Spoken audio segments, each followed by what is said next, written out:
flying tigers is a history that should remain with us and not be forgotten.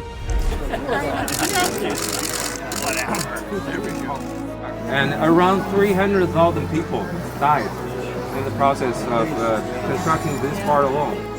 I've always had a warm spot in my heart for China. Even you just come into China and its people, and you just like it's entering a room that you've been in there forever.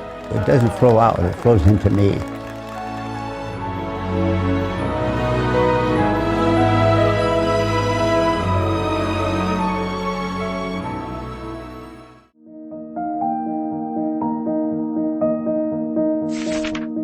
尊敬的习近平主席，我与飞虎队及美国第14航空队老兵哈里·莫耶、梅尔·麦克马伦一同向您致信。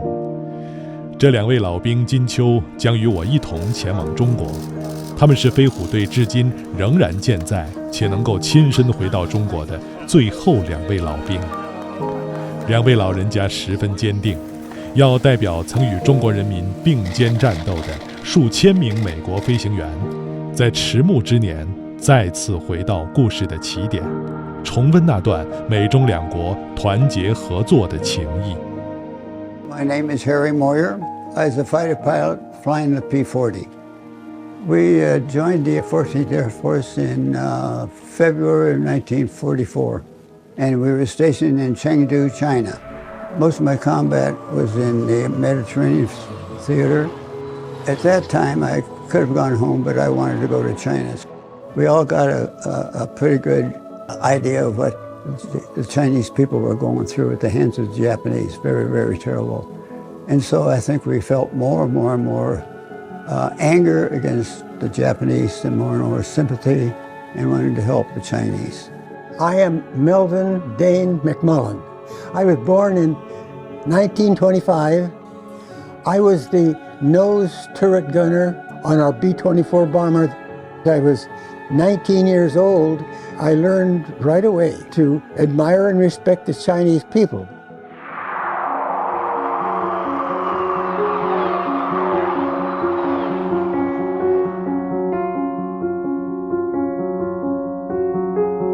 Our post office box was called Kunming, but of course we were out in the countryside, so we could witness people doing their everyday jobs. This is where I started to learn that people are all the same.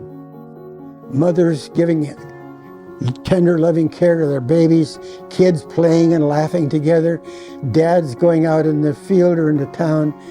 Life was hard for them, but you could always see them smiling. People are the same. Their desire is to live in peace.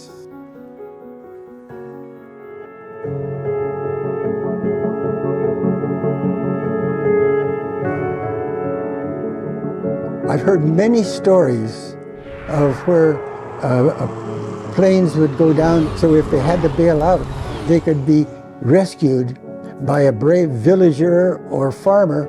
But I've heard this story many times, that they would hide the airmen by day, and by night they'd move them from village to village till they could be picked up by the Americans.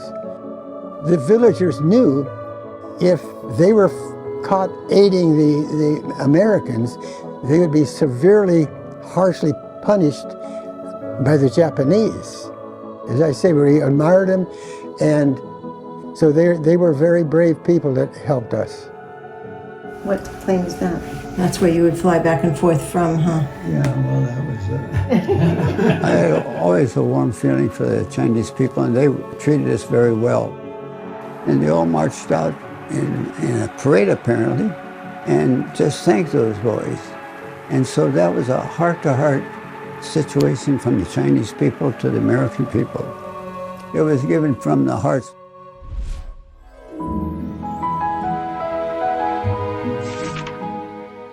追忆往昔，中美2国人民在抗击日本法西斯的斗争中同仇敌忾，经受了血与火的考验，结下了深厚友谊。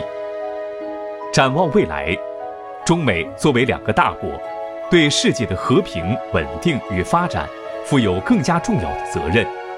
应该也必须实现相互尊重、和平共处、合作共赢。When I received this letter, I was surprised, I was pleased, and I was honored to be actually named personally by the President of China. I'm going to treasure that and pass it on to future generations.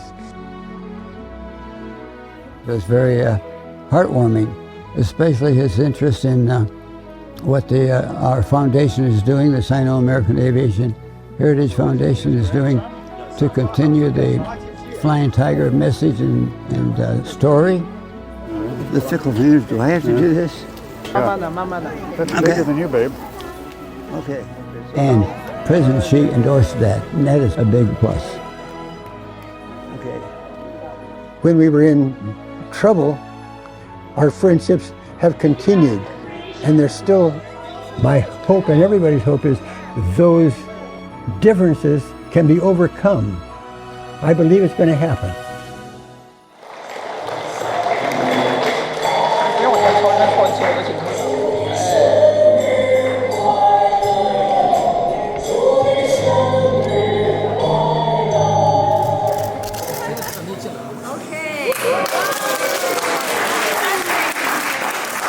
So here I am again, 1944, 1995, and here 2023. I hope to come back next year, maybe.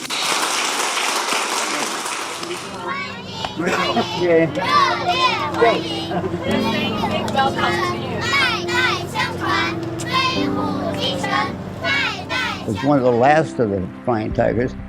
Put myself out to be anything that can help that situation. That is my only hope. That is my primary purpose of being here at this age, is to come to China and spread the story of and the message of the Flying Tigers about America and China. That we have to get together. Now it's up to the new generations to do so.